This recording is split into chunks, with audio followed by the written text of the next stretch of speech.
नए संकल्प लें फिर से, नए नारे गढ़ें फिर से। उठो संग्रामियों जागो, उठो संग्रामियों जागो। नई शुरुआत करने का समय फिर आ रहा है, कि जीवन को चटक गुलजार करने का समय फिर आ रहा है। चलो अब एक नए अभियान के पदचाप गूंजे, चलो अब एक नए अभियान के पदचाप गूंजे। मौत की सुनसान सूनी वादियों में फिर कि नूतन सर्जना के राग भर दें। शोक गीतों भरी इन घाटियों में फिर दरकती हिमशिलाएं, दरकती हिमशिलाएं। सर्दियों के बाद हरदम ही वसंत आता रहा है। यह प्रकृति की गति रही है, अंधेरे गर्भ में ही रोशनी पलती रही है। अंधेरे गर्भ में ही रोशनी पलती रही है। पराजय झेलने पर भी शिविर में न्याय की हरदम मशालें जीत की जलती रही है। पराजय आज का सच है, पराजय आज का सच है। समर तो शेष है फिर भी, उठो ओ सर्जकों, नव जागरण के सूत्र रचने का समय फिर आ रहा है, कि जीवन को चटक गुलजार करने का समय फिर आ रहा है। नए संकल्प लें फिर से, नए नारे गढ़ें फिर से।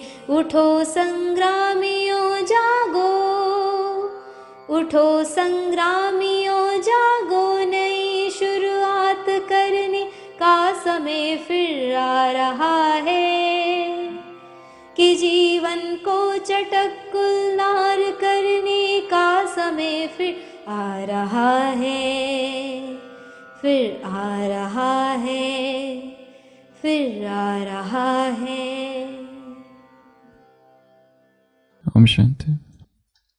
ये किसका लहू है, कौन मरा? ए रहबरे मुल्क को कौम बता। आंखें तो उठा, नजरें तो मिला, कुछ हम भी सुने, हमको भी बता। ये किसका लहू है, कौन मरा?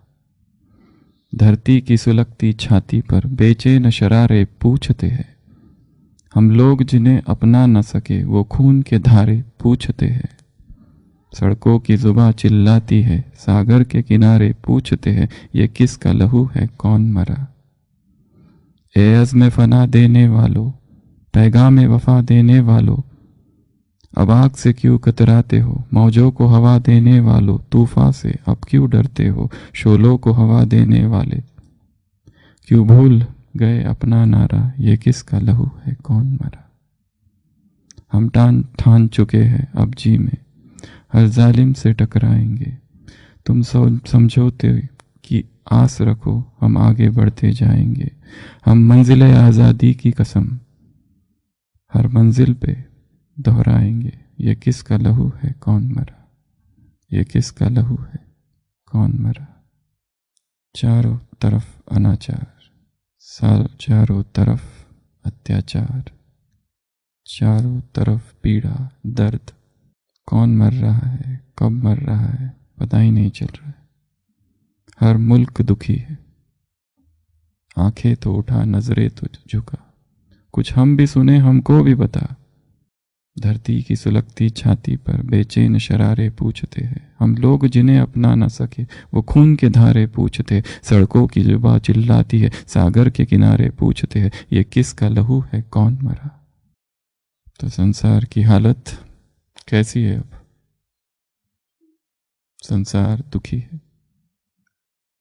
एक व्यक्ति नहीं है, एक घर नहीं, एक राष्ट्र नहीं, एक खंड नहीं जिसमें सुख हो, शांति हो, आनंद हो, पवित्रता हो।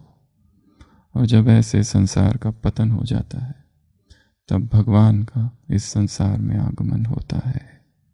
और भगवान इस धरा पर कहाँ आते हैं? भारत में। कल की मुरली, भारत मेरा जन्म स्थान है, बर्थ प्लेस है। तो इस अभिनव क्रांति की शुरुआत कहाँ हुई? भारत में हुई।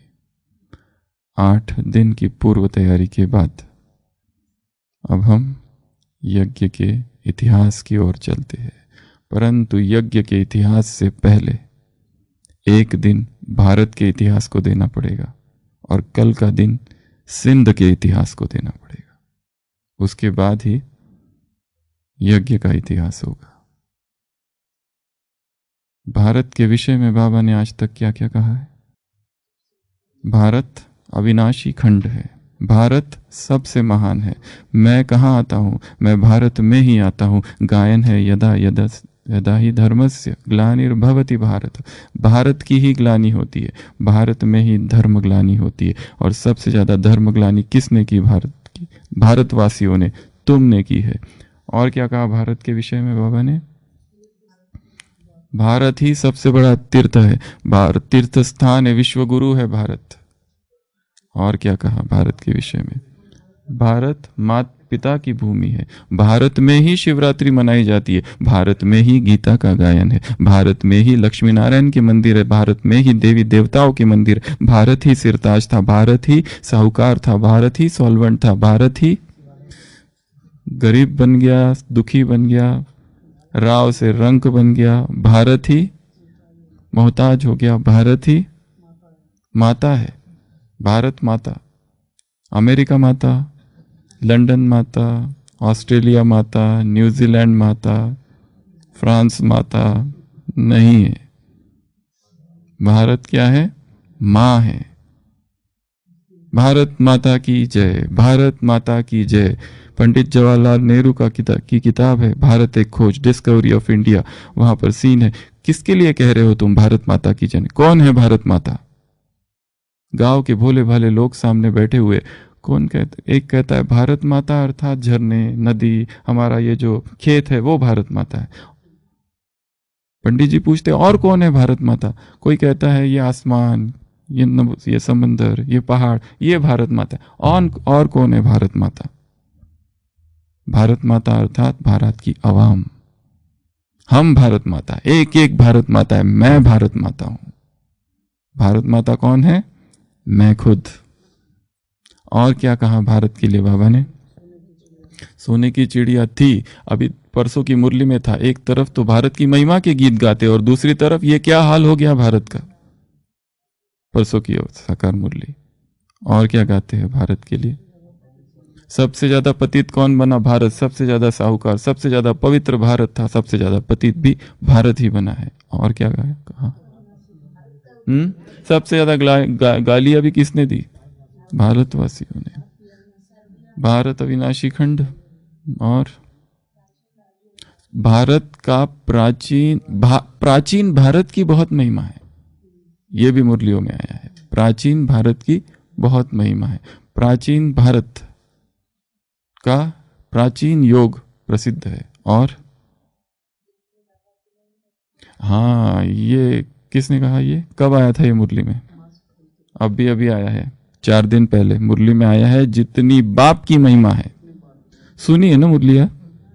याद भी है ना? थोड़ी थोड़ी। तो जितनी बाप की महिमा है उतनी ही भारत की भी महिमा है। जितनी भारत की महिमा है और जितनी बाप की महिमा उतनी ही गीता की महिमा। गीता माई बाप है, वैसे ही सारे विश्व का भारत माई बाप है। और क्या कहा भारत के लिए?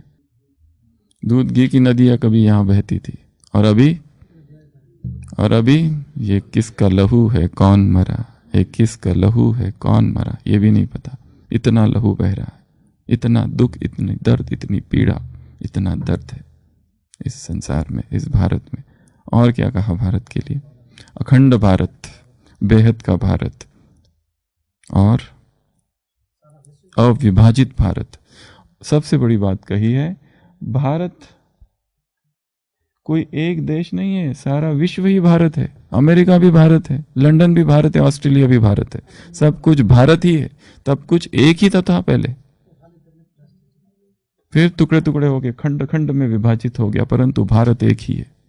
एक ही भारत था, एक ही भारत है और एक ही भारत रहेगा। मैं ही भारत हूं। तो इस भारत के लिए उतना प्यार हो। स्वतंत्र संग्रामियों ने क्या कर दिया था? अपनी जान कुर्बान कर दी भारत के लिए।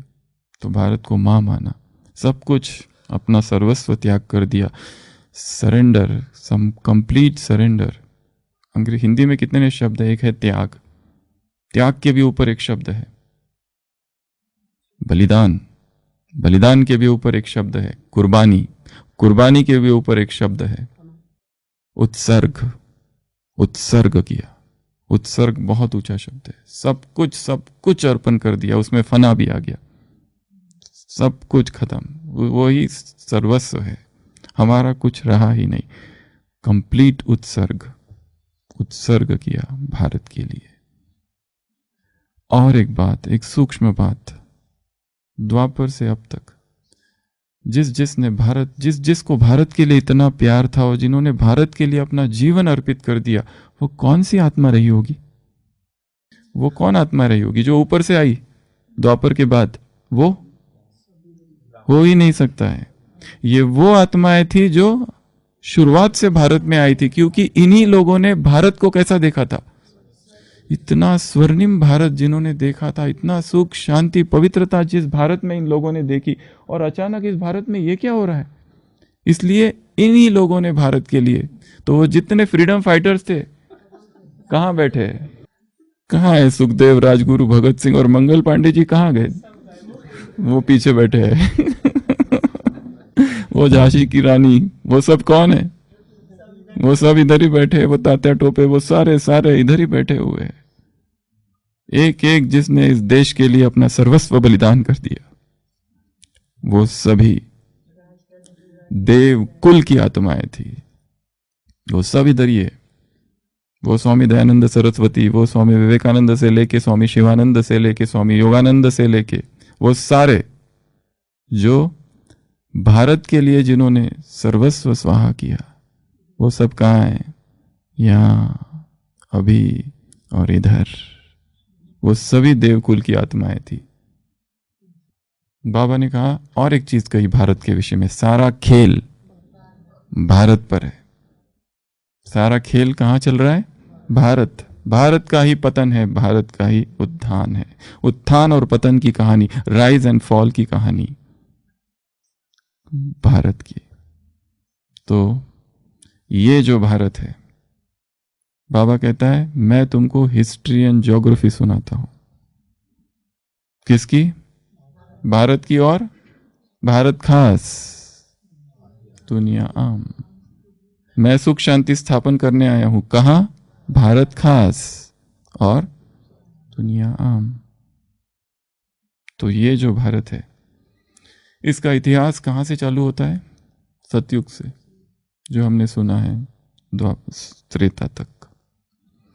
द्वापर का जो इतिहास है और अब तक का, आज के इस सत्र में, आज पहले हम थोड़ा, उस दिन हमने देखा था इतिहास से हम क्या क्या सीखते हैं। इतिहास से हम क्या क्या सीखते हैं, ऐसी बहुत सी बातें उस क्लास में सुनी थी। तो भारत का ये जो इतिहास है, ये कहाँ से चालू होता है? हिस्ट्री किस किस को अच्छा लगता था? हिस्ट्री बड़ा बोरिंग सब्जेक्ट लगता था कई लोगों को। हिस्ट्री का कोई प्रश्न पूछो तो ऊपर नीचे हो जाते। हिस्ट्री को इतना, क्योंकि हिस्ट्री करने के बाद तुम करोगे क्या? तुमको मिलेगा क्या? तुम लॉयर बनो, डॉक्टर बनो, इंजीनियर बनो। हिस्ट्री आर्ट्स लेके क्या करोगे? हिस्ट्री को थोड़ा। और हिस्ट्री पढ़ते भी है तो किस लिए पढ़ते हैं? एग्जाम पास होने के लिए, इसलिए हिस्ट्री पढ़ते हैं। या कोई इंटरेस्ट से पढ़ता है हिस्ट्री? पढ़ता है कोई? खाली डेट्स याद कर लेते, वो भी किस लिए? एग्जाम में लिखने के लिए। When the real history of world will be unearthed, it will prove that as in matters of religion, so in fine arts, India is the primal guru of the whole world. America की stage पर स्वामी विवेकानंद ने कभी ये घोषणा की थी। तो ये जो भारत है बड़ा अद्भुत देश है। ऐसा देश पूरे विश्व में कहीं नहीं हो सकता, हर रीति से। अमेरिका कहता है हमने फ़ोन की खोज की, चाइना कहता है हमने सिम कार्ड की खोज की, जापान कहता है हमने एसएमएस खोजा, कोरिया कहती है हमने ब्लूटूथ खोजा, और भारत क्या कहता है? Missed call. भारत से कभी एक भिक्षु जापान गया और भारत के जो ग्रंथ थे वो सभी ग्रंथों को उसने सोचा इनका अनुवाद करूंगा वहां की भाषाओं में। पैसे नहीं थे, गरीब था बेचारा, भीख मांगी, पैसे इकट्ठा किए, 10 साल लग गए उसको 10,000 रुपये जमा करने में। भिक्षु था और उसी समय फिर बाढ़ आ गई वहाँ पर। उसने वो सारे पैसे उस बाढ़ के सेवा में लगा दिए। उसके साथियों ने क्या कहा, उसको कहा अरे तुम क्या करते हो, ये पैसा अनुवाद कार्य के लिए, भारत के जो महानतम ग्रंथ है उनका प्रचार यहाँ करना है। उसने कुछ नहीं कहा, चुप। बाढ़ बीत गई, फिर उसने और पैसे जमा किए, इकट्ठा किए अगले 10 साल तक। अगले 10 साल में पैसे जमा हो गए, फिर अकाल पड़ गया। अकाल पड़ने के बाद फिर उसने क्या कर दिया, वो सारे पैसे अकाल में लगा दिए। उसके मित्रों ने कहा अरे तुम अभी 80 साल के हो गए हो, अनुवाद कार्य के लिए आए थे यहाँ, और ये क्या कर रहे हो, पैसे अकाल के कार्य में लगा रहे हो। उसने कुछ नहीं कहा, चुप। अगले 10 वर्ष उसने फिर पैसे इकट्ठे किए। इस बार ना बाढ़ आई ना अकाल पड़ा, किताबों का अनुवाद हुआ, और जो मुख्य किताब थी उसमें उसने लिखा द 3rd एडिशन। लोगों ने पूछा ये 1st और 2nd संस्करण कहाँ है? उसने कहा वो जो संस्करण थे ना वो तो रियल संस्करण थे, वो प्रैक्टिकल संस्करण थे, उसके मुकाबले ये कुछ भी नहीं है तीसरा, वो रियल थे। तो भारत की महिमा अर्थात यहाँ के लोगों की महिमा। जितने महापुरुष भारत में निकले हैं उतने कहीं नहीं निकले। परंतु ये नहीं है कि केवल भारत में ही निकले हैं। महापुरुषों की निकलना केवल भारत की मोनोपोली नहीं है। Every country has produced spiritual giants. हर देश से महापुरुष निकला है, परंतु भारत खान है। यहाँ कदम कदम पर एक एक संत निकलते ही रहता है, निकलते ही रहता है। एक महान आत्मा, कहीं अवतार, कहीं कुछ, कहीं कुछ, कहीं कुछ, कहीं कुछ, कोई ना कोई है ही।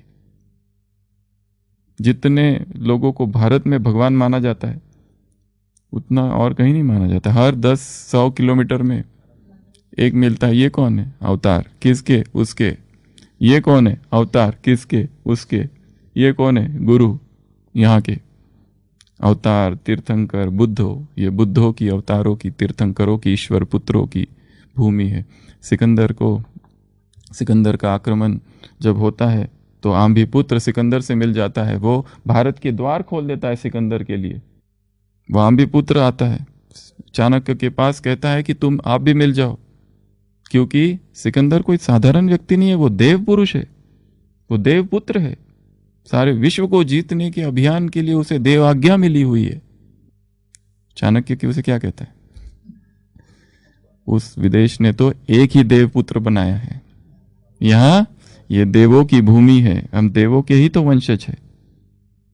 समुद्र से हिमालय पर्यंत, हिमालय से समुद्र पर्यंत भारत की भूमि मेरी है। भारत का कण कण मेरा है। ये चाणक्य कौन सी आत्मा रही होगी?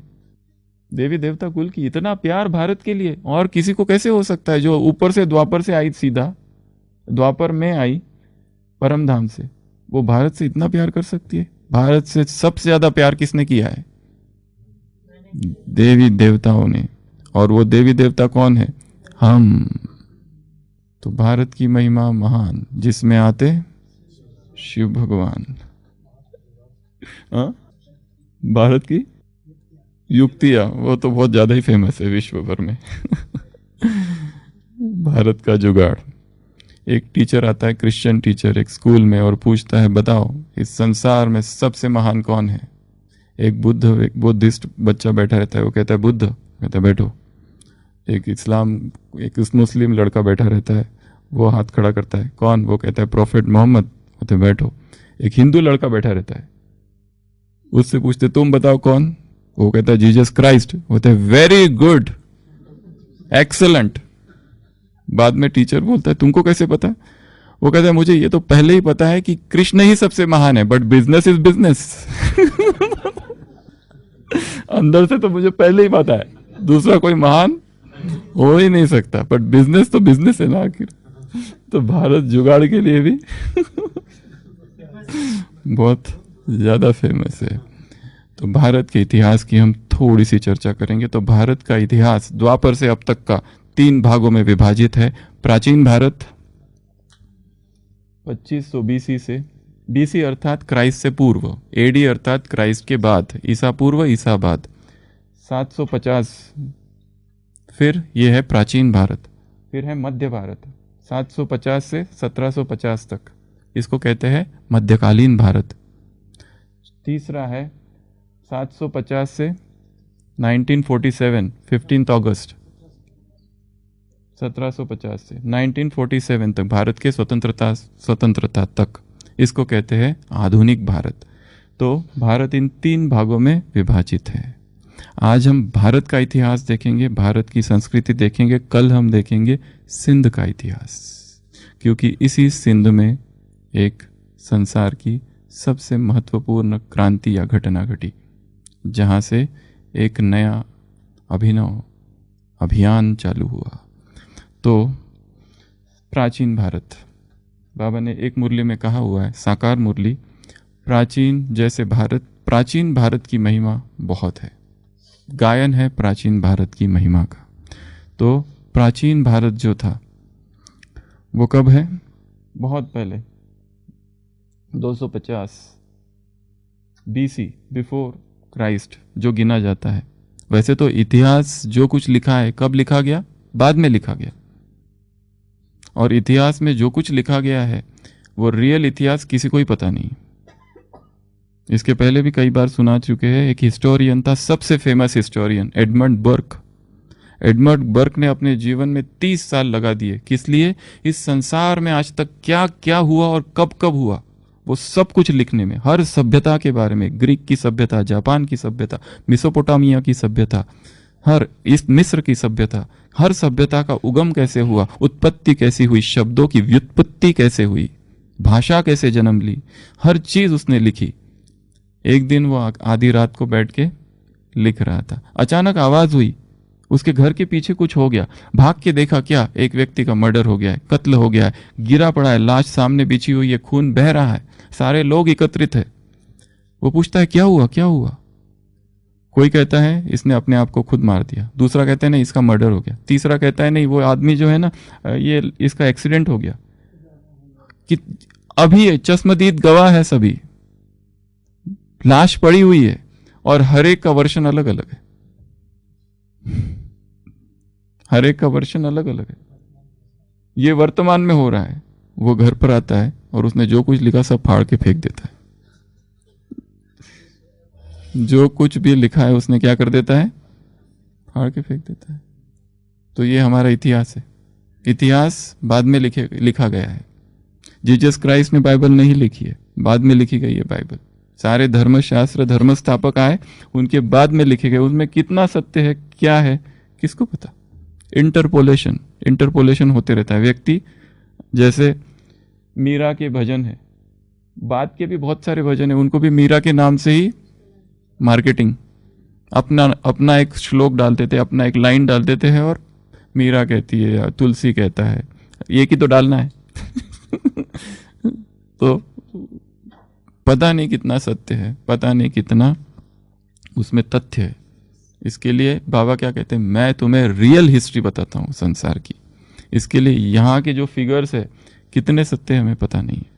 सबसे कॉम्प्लिकेटेड हिस्ट्री कहाँ से चालू होती है? सतयुग ठीक है, द्वापर ठीक है, त्रेता ठीक है, त्रेता का एंड ठीक है, त्रेता कहाँ एंड हो रहा है और द्वापर कहाँ चालू हो रहा है, और इसके बीच में क्या हुआ ये धूमिल सा है। बीच में शायद भूकंप, प्राकृतिक आपदाएं आई, और क्या हुआ, प्राकृतिक आपदाओं की वजह से वो जो स्वर्ग था वो सब दब गया, परंतु देवताओं को दुख नहीं हुआ क्योंकि उन्होंने कोई विकर्म नहीं किए थे, इसके लिए देवताएं सुरक्षित रहे। परंतु वो जो मंदिर थे, वो जो बिल्डिंग्स थी, उनकी इमारतें थी, पैलेसेस थे, महल थे, वो सब टूट फूट गए, परंतु देवताओं को दुख नहीं हुआ। जैसे अभी दुख होगा लोगों को जब विनाश होगा, तो उस समय भी विनाश हुआ था। विनाश दो बार हुआ है संसार में, एक वो और एक ये महाविनाश जिसको कहेंगे, क्योंकि पूरी सभ्यता संस्कृति देवताओं की खत्म हुई और एक मनुष्य में, बाबा कहते हैं देवता एक ही लाइन में बोल दिया, देवता वाम मार्ग में चले गए, खत्म। अब तुम सोचते बटो कैसे गए, क्या गए, इसका कोई वर्णन नहीं है, एक लाइन आ गई है, वाम अर्थात वाम अर्थात वाम अर्थात द लेफ्ट, वाम अर्थात लेफ्ट, द लेफ्टिस्ट। संस्कृति में या फिलॉसफी में दो मार्ग है, एक राइट मार्ग, एक लेफ्ट का, वामपंथी, लेफ्टिस्ट, अनराइटियसनेस, पतन हो गया उनका, वो मूर्तियों की पूजा करने लगे, ये सब करने लगे। तो हम चालू करते हैं प्राचीन भारत से। तो प्राचीन भारत अर्थात कौन सा है प्राचीन भारत? सिंधु घाटी सभ्यता, इंडस वैली सिविलाइजेशन, IVC। प्राचीन भारत कहाँ से चालू होता है? जिसका मतलब जिसका वर्णन है वो कौन सा है? सिंधु घाटी सभ्यता, उसी से नाम पड़ा भारत। सिंधु, हिंदू, ये सब नाम कहाँ से आए? एक है सिंधु नदी थी, उसी से बाद में फिर हिंदू वर्ड बना, बाद में फिर हिंदू राष्ट्र, और जब मुसलमान भारत में आए उन्होंने उसको दूसरा ही नाम दे दिया, हिंदुस्तान। इसलिए बाबा कहते हैं धर्म की बात आती है ना मुरलियों में, जैसे बौद्धियों का धर्म बुद्ध, वैसे हिंदुओं का धर्म हिंदुस्तानी थोड़ी ना है, कोई दूसरा होना चाहिए जिसका किसी को कोई पता नहीं है। तो सबसे पहले प्राचीन भारत जो है, ईसा से बहुत साल पूर्व सिंधु घाटी सभ्यता थी यहाँ पर। और ये जो सिंधु घाटी सभ्यता है, इसकी बहुत सारा इसका वर्णन है, मोहनजोदारो एंड हड़प्पा। यहाँ से 1922 में 23 में इसको जब खोजा गया तब पता चला कि ये भारत की शुरुआत है, फर्स्ट सिविलाइज्ड प्लेस। मतलब हम ज्ञान की रीति से ऐसा सोच सकते हैं कि जो देवी देवता थे त्रेता के अंत में वहाँ कुछ भूकंप हुआ, उसके बाद में वो सब टूट फूट गया, धस गया, और वहाँ पर उन्हीं देवताओं ने फिर एक अपना शहर चालू किया। इसलिए शहरी सभ्यता थी, व्यापारिक केंद्र थे सिंधु घाटी सभ्यता में। वो सुमेरिया जाते थे व्यापार करने के लिए, बहुत सारा वहाँ पर सोने चांदी ये सब सिक्के थे, हथियार थे, मुहर थे, ईंट थे, बहुत सारी चीज़ें थे, मांस फल आदि खाते थे। क्योंकि व्यक्ति ने सबसे पहले क्या खाना चालू किया? द्वापर में। यात्रा कैसी है भोजन की? नॉनवेज। क्या खाना चालू किया? नॉनवेज। अनाज तो बहुत बाद में आया, खेती अभी थोड़ी ना चालू हुई, खेती बाद में चालू हुई है। पहले उसने क्या चालू किया? नॉनवेज चालू किया, क्योंकि शिकार करता था। फल, पहले फल, फ्रूटेरियन। पहले तो आया तो कुछ भी जरूरत नहीं थी, एकदम शुरुआत में जो इतिहास कहता है, और इतिहास की जो बहुत सारी चीज़ है वो कहता है कि व्यक्ति जब धरती पर आया, वो लोग कह रहे हैं ये जो उनको ब्रह्मा कुमारी का कुछ पता नहीं, ये वो लोगों की फिलॉसफीज है जिन्होंने ये कहा कि जब धरती पर व्यक्ति उतरा, ही वॉज ब्रेदारियन, केवल श्वास, इतनी शुद्ध हवा थी, इतनी प्योर एयर थी कि उस एयर से उसको सारा न्यूट्रिशन मिलता था, वो पहाड़ों पर रहता था। ये फिलॉसफी है। और फिर धीरे धीरे वो नीचे उतरा, उसने सबसे पहले क्या पीना चालू किया? पानी। कौन सा पानी? बारिश का, क्योंकि प्योरेस्ट फॉर्म है। वाटेरियन जर्नी, ब्रिदारियन कुछ भी नहीं, फिर धीरे धीरे पानी, फिर धीरे धीरे उसको जो क्रिश्चियन में दिखाते हैं एडम और ईव, उनको निकाल दिया गया। क्यों? क्योंकि फल खा लिया था। फिर फ्रूटेरियन, फिर फल खाना चालू किया उसने। तो भोजन क्या था यहाँ पर? सतयुग त्रेता में फल। फिर धीरे धीरे और आगे बढ़े, द्वापर आया। द्वापर से क्या? सामने सामने आ जाओ, पीछे कुर्सी है। तो सबसे पहले यात्रा कैसी है? ब्रेदारियन की। नेक्स्ट यात्रा में क्या है? फ्रूटेरियन आए। थर्ड यात्रा में द्वापर चालू हो गया, और द्वापर में क्या चालू किया व्यक्ति ने? नॉनवेज। यहाँ पे क्या खाना? मारना चालू किया, और धीरे धीरे फिर उसको फल प्लांट वेजिटेरियन, फिर यहाँ सब कुछ, यहाँ से खेती चालू हो गई। तो ये उसका इतिहास है। तो सबसे पहली जो प्राचीन भारत में सभ्यता थी कौन सी थी? सिंधु घाटी की सभ्यता, और इसकी शुरुआत 2500 बीसी से 1750 बीसी तक थी। ये शहरी सभ्यता थी, जैसे माना लोहे, गाय, घोड़े का प्रमाण नहीं है यहाँ पर। अब इसमें एक बहुत ही सूक्ष्म बात है कि सिंधु घाटी सभ्यता, मोहिंजोदारो, हड़प्पा, ठीक है, यहाँ पर अवशेष मिलते हैं शिवलिंग के और देवी देवताओं के, देवियों के मुख्यतः।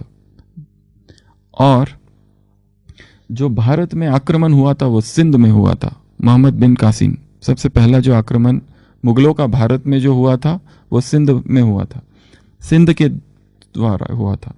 तो दिस इज लाइक, ऐसा कहते हैं इतिहासकार कि ये एक संयोग है कि मतलब जो शुरुआती भारत है उससे ये पता चलता है कि शायद जो सुप्रीम है, सर्वश्रेष्ठ है, जिसकी पूजा होती थी वो शिव ही था, क्योंकि शिवलिंग पाया गया। कृष्ण तो है ही नहीं यहाँ पर, राम तो है ही नहीं, राम कृष्ण अभी तो ये बहुत आगे है, ये बहुत पहले है। हम सिंधु घाटी सभ्यता में कोई राम की भक्ति नहीं है, कोई कृष्ण की भक्ति नहीं है, कोई, हाँ, पर देवियों के अवशेष मिले हैं वहां पर। उस समय देवियों की, लिविंग कन्याओं की पूजा होती थी सिंधु घाटी सभ्यता में, और शिवलिंग का प्रमाण मिला है, ये दिखाया गया है। तो सिंधु घाटी सभ्यता, सिंधु घाटी सभ्यता का पतन हुआ, वहां कौन आ गए? आर्य आ गए। अब ये आर्य कहां से आए, इस पर बहुत बड़ी कंट्रोवर्सी है। कई लोगों का कहना है कि आर्य बाहर से आए, पर कई लोगों का कहना है ये आर्य भारत में ही थे, बाहर गए और फिर आने का वर्णन है, उनका यहाँ के जाने का उधर वर्णन नहीं है। रमेश भाई साहब ने अपनी एक क्लास में कहा है कि आर्य भारत में ही थे, ये आर्यवत इसीलिए तो कहलाता है। आर्य कहीं और से आए नहीं, परंतु इतिहास कहता है कि दे केम फ्रॉम आउटसाइड। कई लोगों का कहना है वो दक्षिण से आए, कई लोगों का कहना है विदेश से आए, परंतु आर्य भारत में ही थे, बाहर गए और वापस भारत में आए, आने का वर्णन है बस।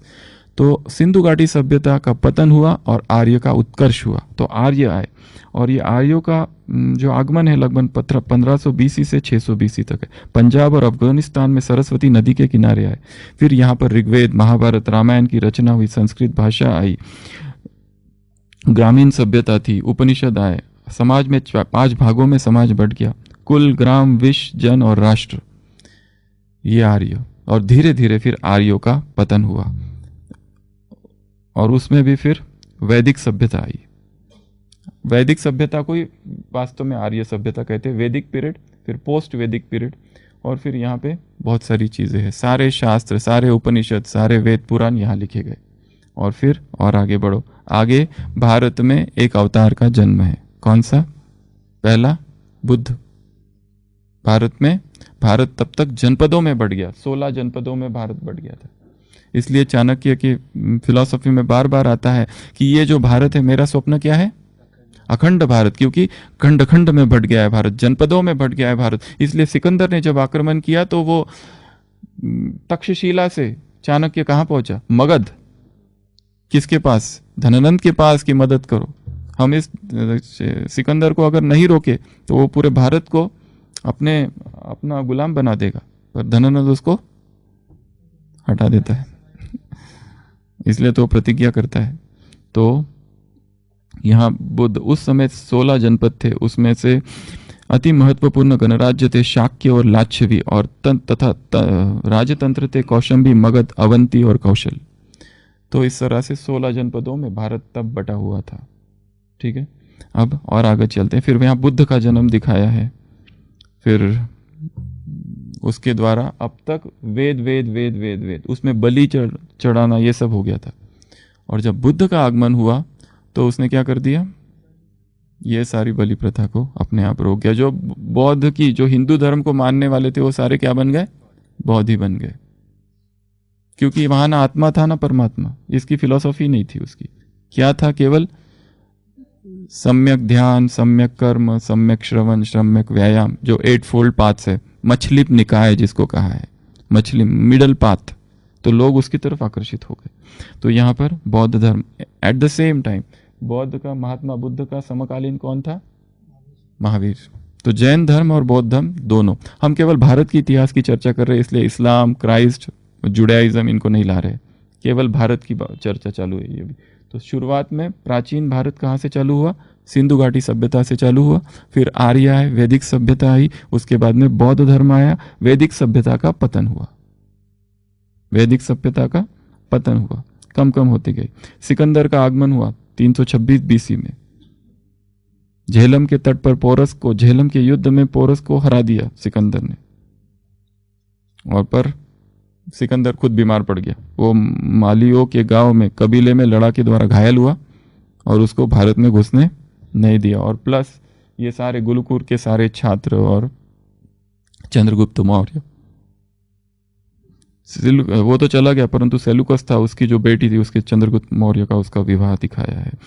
सिकंदर की वापसी, मेगस्थीनिय सेलुकस का राजदूत था जो कि चंद्रगुप्त के दरबार में कई समय था, इसके लिए भारत का जो फर्स्ट हिस्ट्री जो लिखी गई है इंडिका, वो किसने लिखी? मेगस्थीनियस ने लिखी। इंडिका बड़ा ग्रंथ है, पर उसमें भी बहुत सारी चीजें चली गई और मिक्स्ड, और कुछ खो गया, कुछ रहा, कुछ खो गया, कुछ रहा, ऐसा सब हुआ है। तो सिकंदर के बाद में, और इंडिका में सबसे ज्यादा वर्णन किसका है? मौर्य साम्राज्य का। और अब स्थापन हुआ मौर्य साम्राज्य।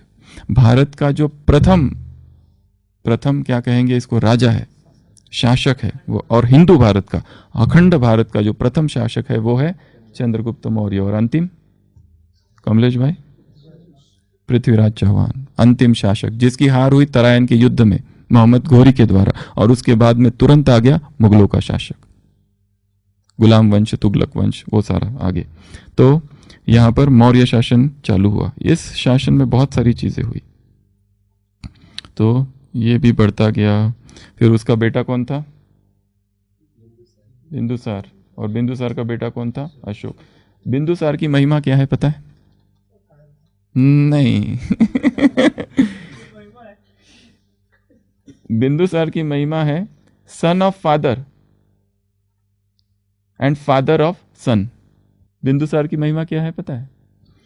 उसके जो पिता थे चंद्रगुप्त का बेटा, और किसका पिता? अशोक का पिता उसकी अपनी महिमा नहीं है महिमा किसकी है? क्योंकि अशोक ने जो किया और उसके दादा ने जो किया, क्योंकि चंद्रगुप्त को मौर्य ने धीरे धीरे फिर अंत में जैन धर्म स्वीकार कर लिया, अशोक ने बुद्ध धर्म स्वीकार कर लिया बाद में, पर बीच में जो था वो था उसके पिता।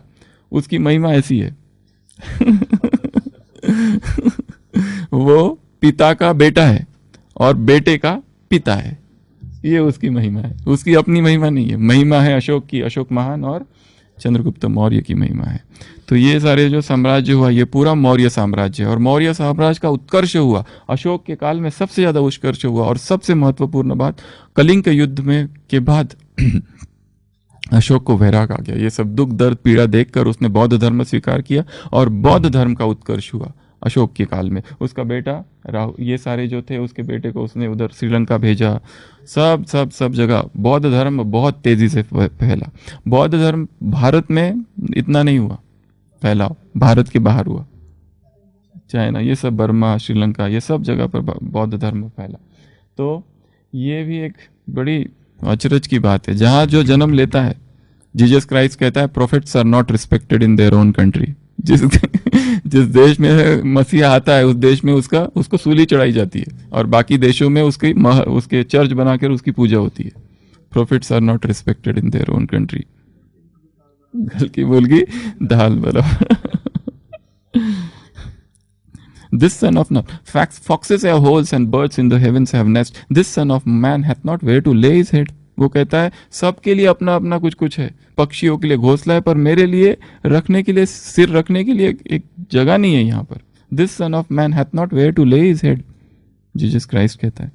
तो मौर्य साम्राज्य हुआ, फिर मौर्य साम्राज्य का पतन हुआ। इसमें एक इतिहास से सीखने जैसी बात है, अनित्यता। एक साम्राज्य अपने उत्कर्ष पर पहुंचता है और फिर धीरे धीरे गिरता है। कैसे गिरा?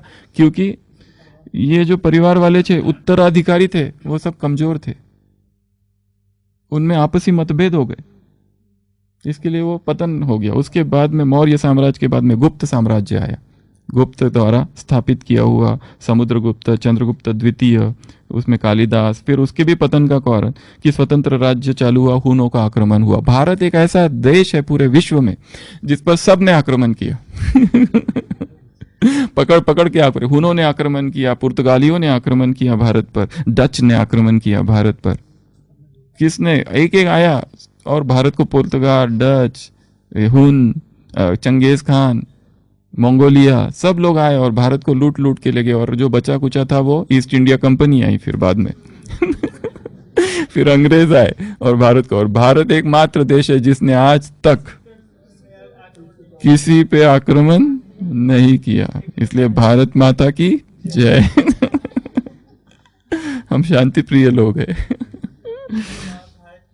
तो इतनी भारत की महिमा है इसलिए। फिर गुप्त साम्राज्य आया, उसके बाद में हर्षवर्धन आया भारत में। हर्षवर्धन, ये सब बड़े शासक थे। इसका शासनकाल था 606 से 646 एडी तक। इसमें बहुत भारत की उन्नति हुई। हेन त्सांग, चीन का यात्री है जो उसी समय भारत में आया था, उसमें हेन त्सांग, जिसमें ये सब वर्णन किया। और उसका जो दरबारी था वान बाघभट्ट, उसने हर्षचरित्र और कादम्बरी की भी रचना की। तो ये सब चीज़ें हर्षवर्धन के काल में हुई। फिर उसके बाद में, इसकी अभी डिटेल में नहीं जाएंगे, बादामी, चालुक्य आया बादामी में, उसके बाद में कांची में पल्लव शासक आए, उसके ये खत्म हुआ प्राचीन भारत। कहाँ तक? 750 एडी तक। अभी तक भक्ति का कोई नाम निशान नहीं है। हम कहते हैं ना, भक्ति कब से कर रहे हो? अनादिकाल से, परंपरा से चालू है। यहाँ भक्ति है ही नहीं 750 एडी तक। अभी नेक्स्ट मध्यकालीन भारत 750 से 1750 तक। यहाँ पर बहुत सारे सीमावर्ती राजपूतों का वंश था। ये पाल वंश, सेन वंश, प्रतिहार वंश, राष्ट्रकूट वंश, ये सब आए। पाल वंश की स्थापना गोपाल ने की। ऐसे बहुत सारे आगे आगे जाते हैं। दक्षिण में चोल वंश आया। फिर उसके बाद में भारत पर अरबों का, हाँ यहाँ महत्वपूर्ण है, मोहम्मद बिन कासिम, भारत पर प्रथम आक्रमण। कहाँ से आक्रमण हुआ? बाहर से। भारत पर बाहर से शासक आते गए। क्यों आए भारत में ये सब लोग? क्योंकि इन्होंने क्या सुना था कि भारत में बहुत माल है। सोचो कि ये सब लोगों ने तब, मतलब ये अभी देखो कौन सा भारत चालू हो गया है यहाँ पर? ये द्वापर युग तो कब का चालू हो गया है, उसके बाद भी 750 वर्ष आगे। मतलब मध्यकालीन भारत में कितना पैसा था, इतना पैसा था भारत में।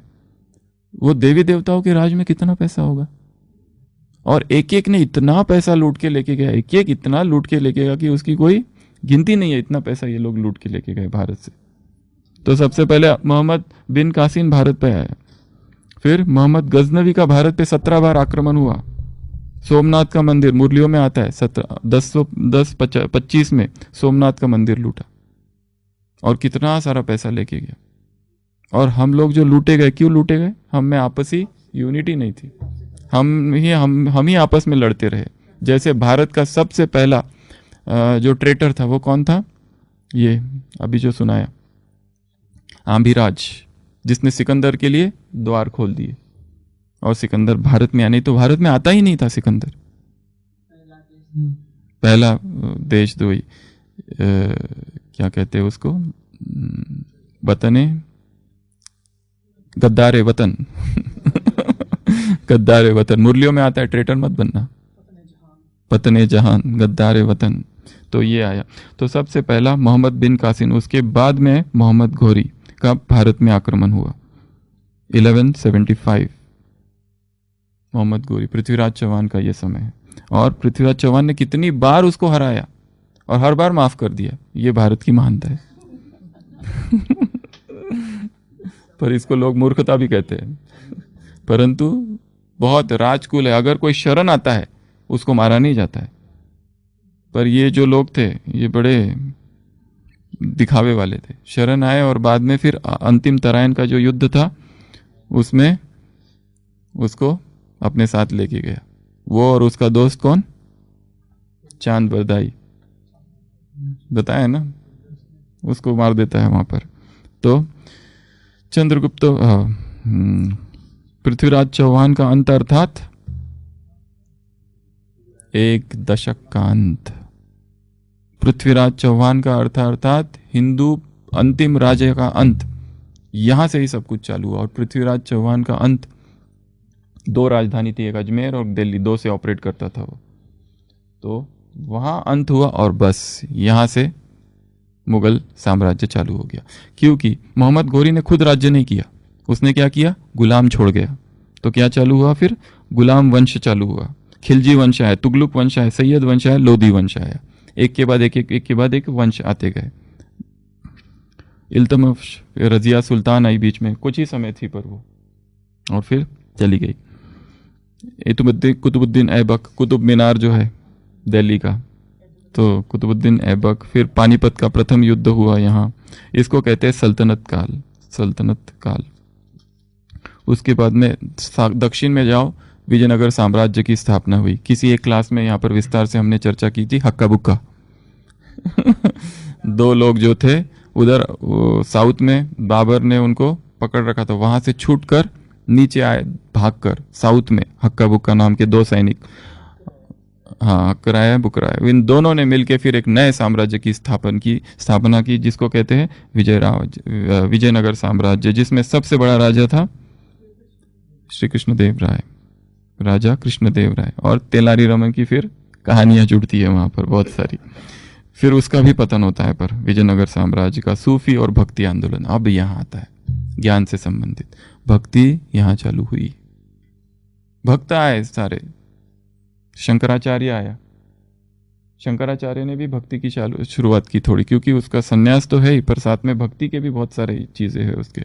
संत ज्ञानेश्वर, चैतन्य महाप्रभु, मीरा, फिर उधर तुलसीदास ने राम भक्ति, चैतन्य महाप्रभु ने कृष्ण भक्ति, वो महाराष्ट्र में तुकाराम, ज्ञानेश्वर, ये सारे लोग आए, नामदेव, यहाँ पर भक्ति चालू हुई। साउथ में भक्ति चालू हुई, अक्का महादेवी और ये सारे, तो भक्ति का विस्तार हुआ यहाँ पर।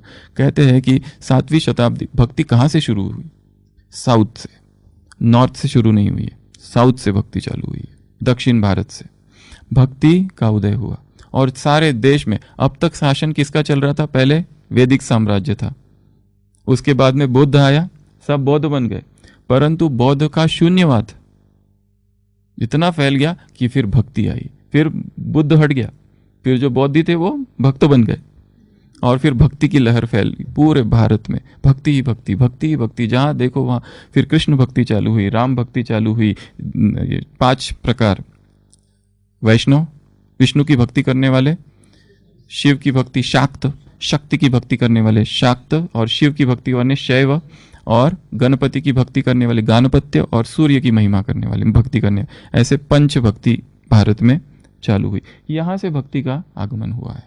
तो उसके पहले चाणक्य किसी कृष्ण के मंदिर में जाने का वर्णन नहीं है, परंतु हाँ चंद्रगुप्त अशोक दिखाए शिवलिंग के पास जाते हुए, प्रार्थना करते हुए, ये इसका वर्णन दिखा है। तो शिवलिंग सबसे पहली जिसकी भक्ति, बाबा क्या कहते हैं मुरलियों में, सबसे पहले शिव की भक्ति चालू हुई, अव्यभिचारी, और फिर भक्ति कैसी हुई, व्यभिचारी हो गई।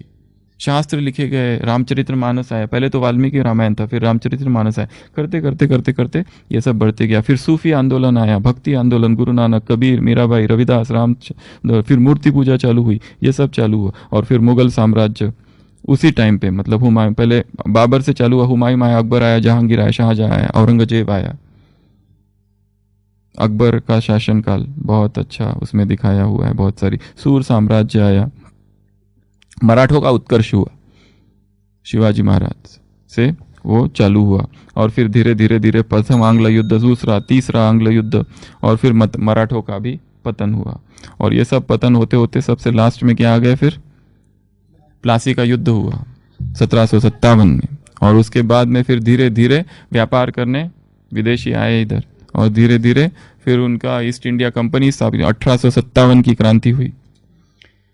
झांसी की रानी, मंगल पांडे, बहुत सारे लोग अलग अलग जगह पर हुई, पर वो क्रांति जैसे दब गई। पर उसने बहुत सारी ईस्ट इंडिया कंपनी को डिस्ट्रॉय कर दिया, सारे भारत का शासन सीधा क्वीन उधर एलिजाबेथ उसके हाथ में चला गया। और फिर भारत स्वतंत्रता संग्राम चालू हुआ, फिर कांग्रेस की स्थापना हुई, और फिर उसका विस्तार, फिर धीरे धीरे धीरे बहुत सारी चीज़ें होती गई, गांधी युग कहते हैं उसको तो 1947 तक। तो ये संपूर्ण भारत का इतिहास है। प्राचीन भारत, मध्य भारत और आधुनिक भारत।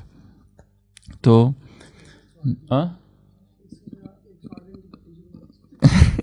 अभी धीरे धीरे वो अभी चालू होना ही बाकी है, परंतु भारत की हालत धीरे धीरे इतना सब होने के बाद में भी कैसी हुई, स्वतंत्रता मिल गई। 36-37 एक इंपॉर्टेंट पीरियड है, 1936-37। उसमें विश्व भर में क्या हुआ, भारत में क्या हुआ और सिंध में क्या हुआ, इसकी चर्चा हम कल करेंगे और फिर यज्ञ के इतिहास की शुरुआत करेंगे। तो आज जो स्थिति है, जो गीत में सुनाया, कैसे है, सब बढ़ गया है, अराजकता है सब जगह। इतनी क्रांतियां हुई, पतन हुआ, उत्थान हुआ, फिर पतन हुआ, उठे फिर गिरे, उठे फिर गिरे। मराठे आए चले गए, कितने आए और सब चले गए, कोई नहीं रहा। पर आज जहाँ हम हैं, हम सोचते हैं हम स्वतंत्र है, पर अंदर से परतंत्र है। सच्ची स्वतंत्रता ये है ही नहीं। पॉलिटिकल फ्रीडम सबसे वीकेस्ट फ्रीडम है, हाईएस्ट फ्रीडम स्पिरिचुअल फ्रीडम है। ठीक है, तो आगे की चर्चा कल करेंगे। इतिहास की क्लासेस वैसे बोरिंग ही होती है, लोगों को हिस्ट्री बिल्कुल भी पसंद नहीं है, नींद आती है हिस्ट्री के क्लासेस में।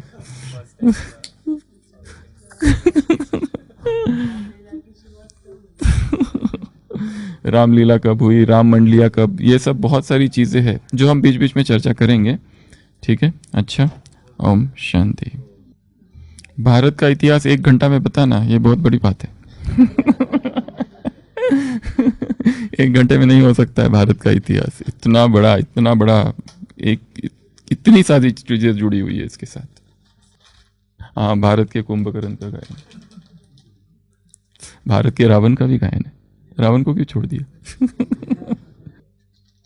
लॉर्ड क्लाइव कितना लेके गया, ये जो युद्ध हुआ था, प्लासी का जो युद्ध होता है, लॉर्ड क्लाइव और सिराजुद्दौला, उसमें भी एक व्यक्ति ने धोखा दिया था। कौन?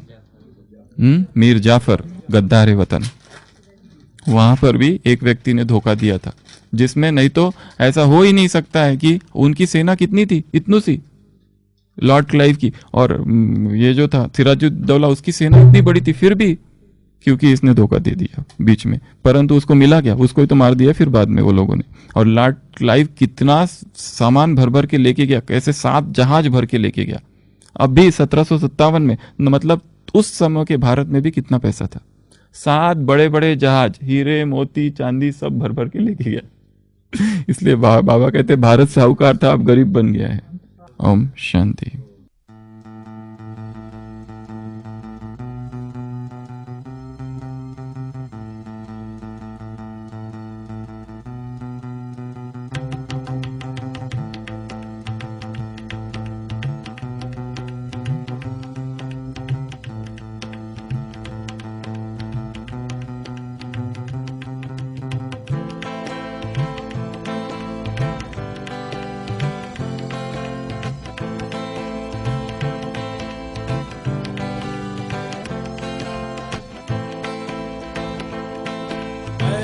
रहबर मुल्को कौम बता,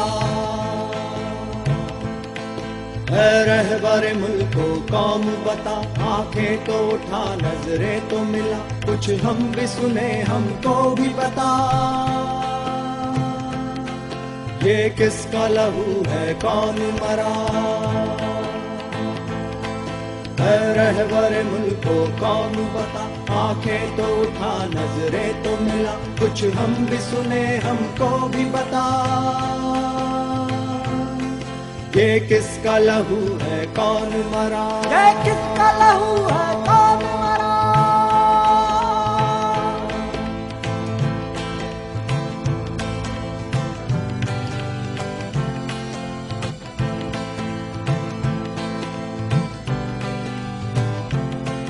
धरती की सुलगती छाती पर बेचैन शरारे पूछते हैं, हम लोग जिन्हें अपना न सके वो खून के धारे पूछते हैं, सड़कों की ज़बां चिल्लाती है, सागर के किनारे पूछते हैं, ये किसका लहू है कौन मरा, रहबर मुल्को कौम बता, आंखें तो उठा नजरें तो मिला, कुछ हम भी सुने हमको भी बता, ये किसका लहू है कौन मरा, ये किसका लहू है कौन मरा।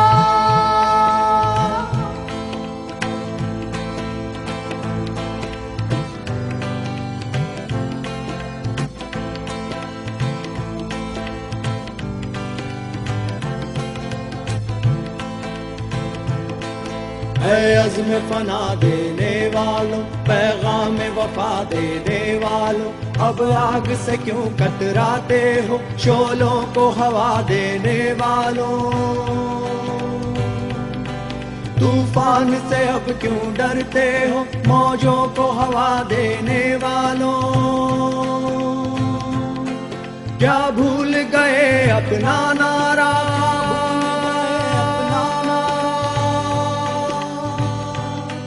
ये किसका लहू है कौन मरा। है रहबर मुल्को कौम बता, आंखें तो उठा नजरें तो मिला, कुछ हम भी सुने हमको भी बता। ये किसका लहू है कौन मरा, ये किसका लहू है कौन मरा।